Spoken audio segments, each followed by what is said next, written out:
Welcome back to episode 32 of the Starsector. Before we jump in, I would like to explain why I'm in the main menu of the Starsector. Nothing terrible, nothing terrible. Well, a little bit bad for this episode specifically. The Audacity file. Remember the episode when I was like, oh man, I really should check my Audacity if I'm recording or not? For some reason, that was like the past. I didn't record it this episode. Like at all. Like I just didn't even press the button, which is so unbelievably tragic and fucking annoying. But luckily, I'm gonna do a voiceover for it. Not for the whole thing because I'm terrible at voiceovers.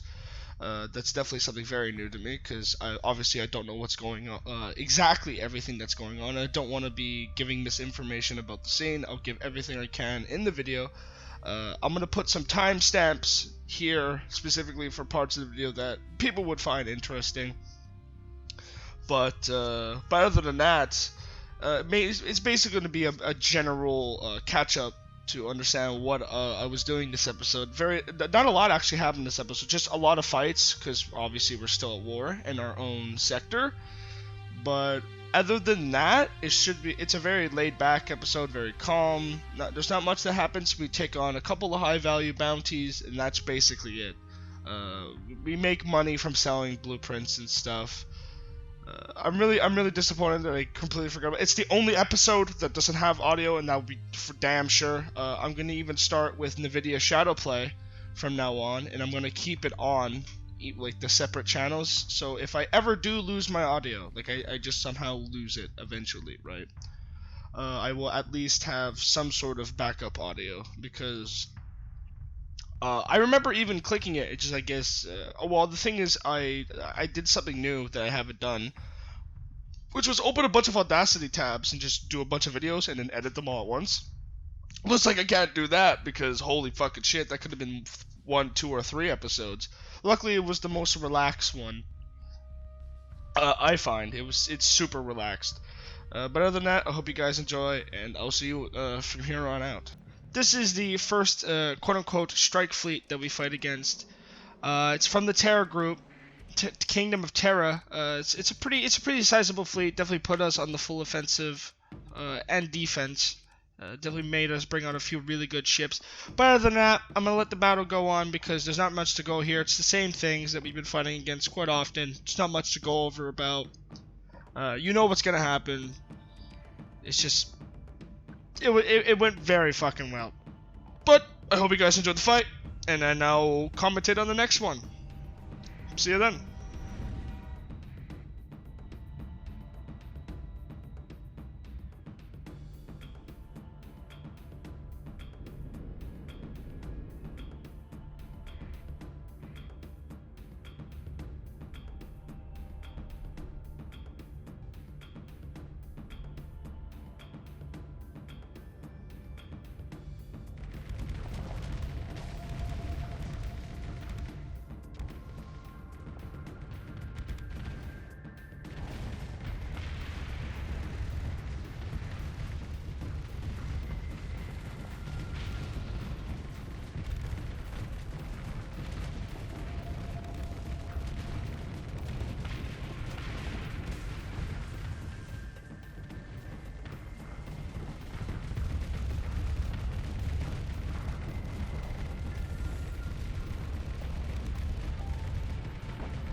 This is the second fight of the episode. It's a pretty small fight compared to the majority of the fights here.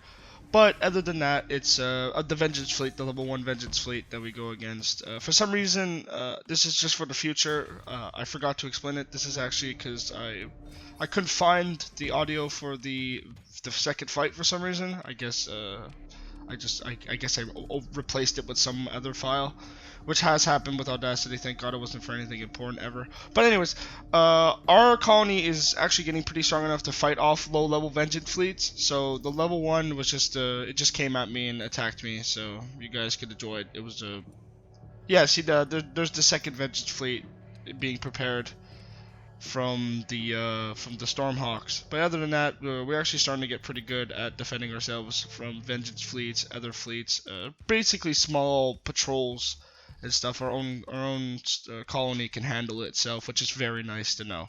But other than that, I hope you guys enjoyed the little fight. There's more stuff down the line, and then other than that, I'll see you for next time. Peace.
This is where all the informational bits of the video that most of it anyways, in one part. This is the blueprint the blueprint run that we have. We're selling the majority of our blueprints just to get some sort of money because the debt is getting pretty insane from all the battles, from all the supplies, people that we have to replace, ship repairs, shit like that.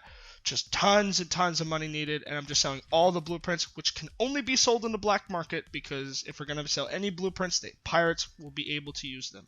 So that as a way to balance the fact that we can make money off of it, we have to sell them on the black market, which pirates will use. Also, we lose some reputation, which is not a big deal for it, but other than that, that's basically the first clip done. Luckily enough, they're all connected, so I'll just continue. They do a scan on us, we lose some relationship, nothing was lost. Now this part is when we realize, holy shit, we have a ton of important prisoners in our base overall. So we're gonna literally trade them in for a ton of reputation. Just tons of reputation. A lot of inventory management was done in between these cuts, mainly just moving around shit and ships and stuff. But other than that, to the next clip. Actually, I believe this is for the... Yeah, this is also because every single time we got into a fight, we got some marines, some heavy armaments, some useful items for the rebellion that is in this planet, because there are rebellions going on. I think I even go over it. No, it doesn't seem like it, but I think I'm explaining here about how much money will be made. Obviously, there's no voice, so I can't go off of anything. It's pretty hard to remember. Yeah, okay, I do overgo the rebellion. I'm explaining that we aren't making a lot of money because the fact our stability is super low and the fact that our accessibility is very low, which is kind of a big part of the whole income part of this colony. If anything, this colony will be useful for mass-producing large fleets, and that's kind of what it's used for right now. It's just a colony defense point. This is just me moving more stuff around to explain that, like, nothing, I'm not hiding anything behind the scenes. This is straight up what's happening.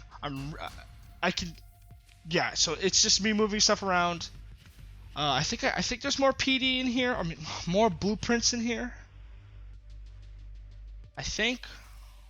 No, it's just me moving stuff around, specifically for the rat's den, because that's where all of our weapons are, and that's kind of what I wanted it to be, is mainly our capital. This is going to be the second run for the independent colony, because I realized, holy shit, we have so much good reputation to them, why not waste all of our prisoners, or high-value prisoners, on Diablo Avionics and just give it to the independents, which have a ton of sparing relationship that I can burn through, and that's fine. And also, I didn't give the goods, the good blueprints there, like heavy armor and stuff, because I don't want the pirates to have those on good ships. And this is just me selling them, going over it, just to show you that we're still in Char, we haven't left, and to make sure that you guys know where we're going with this.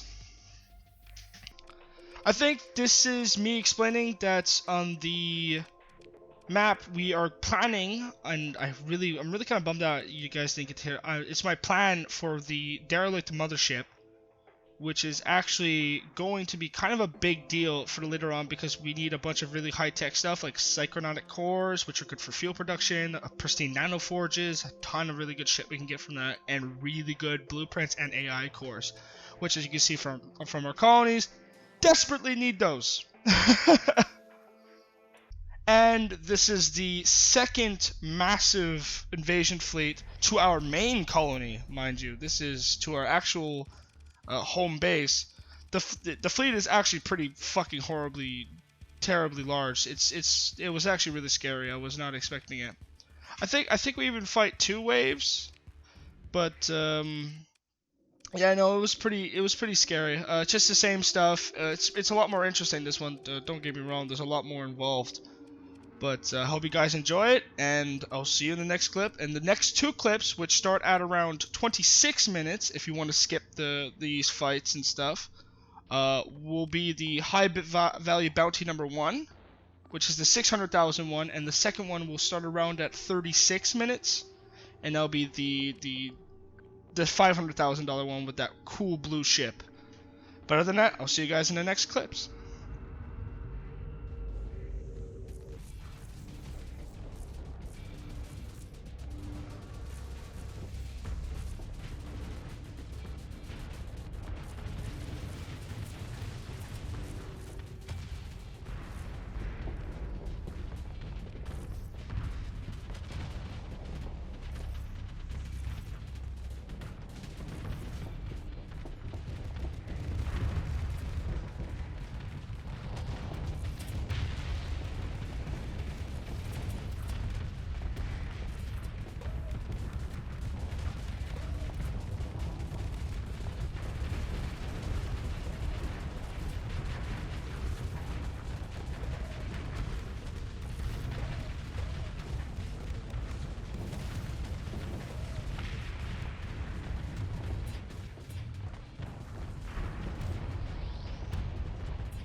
Okay, so this fight is very interesting. This is the first high value bounty because don't get me wrong, that fleet is unbelievably formidable and it was very scary at the beginning of it. But that ship is the whole reason why I stopped from doing the $500,000 one, and this bounty was technically closer, map-wise anyways, and fuel usage-wise. But that ship is super interesting to me. I really wanted to get it, even though it's worth a high class capital. It's worth the furnace plus 25 due to its whatever perk. But no, this battle is unbelievably fun. It was very exciting. We actually did take quite a lot of damage because it's not even that I underestimated the fleet. The fleet was just unbelievably powerful. I will not spoil what happens, but I hope you guys enjoyed it because I had a blast doing this. I'm really upset you guys couldn't see the live reaction of it because it was a very enjoyable fight. But other than that, I hope you guys enjoy it, and I'll see you in the next high bounty fight.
This is the second high value bounty fight.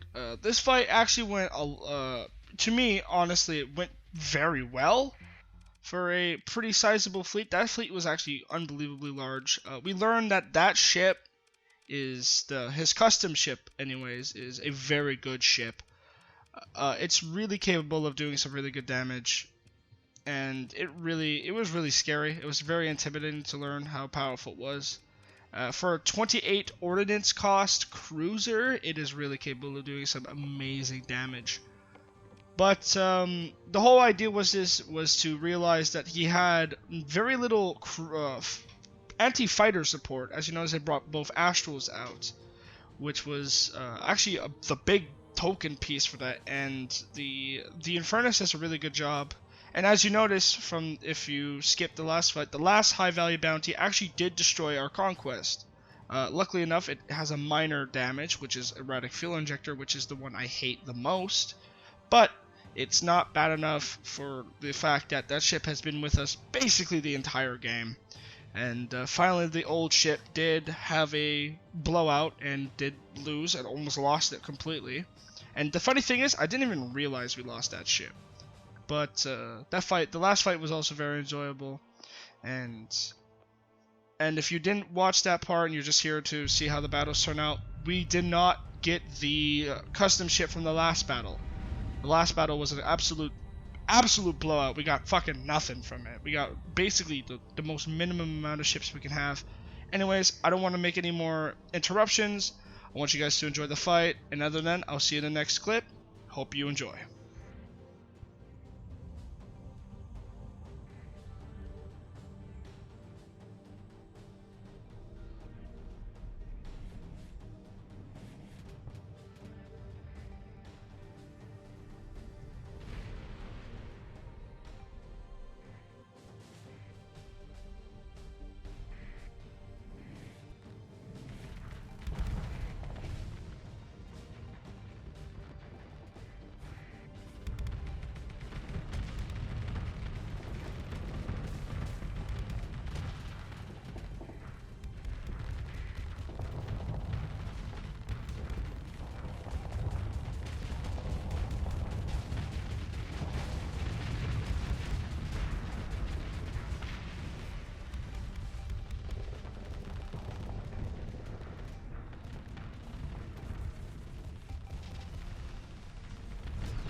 This is us just returning back to Char, customizing our... Oh, yes, and we got a new high value bounty, which has a very good ship.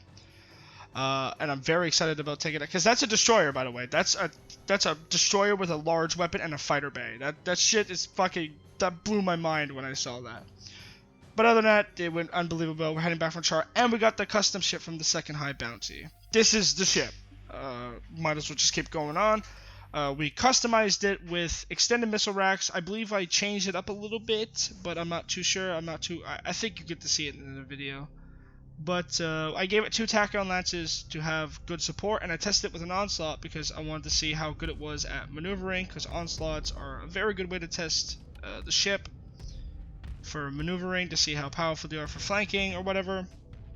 And I like bullying onslaughts, and I like proving the point that onslaughts are bad.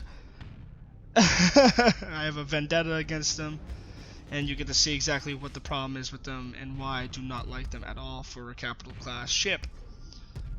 But that, the ship is unbelievably powerful. It is really capable of doing a lot of good damage. I think we do some tweaks with the frontal laser beams. I think I give them like tactical lasers just to have some constant pressure. But other than that, the ship is a very good ship. I'm very happy about it. Definitely added to the fleet overall, and it'll be definitely a very good supportive ship.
This is the final design of the ship that I thought I was really okay with. I gave it lots of frontal pressure.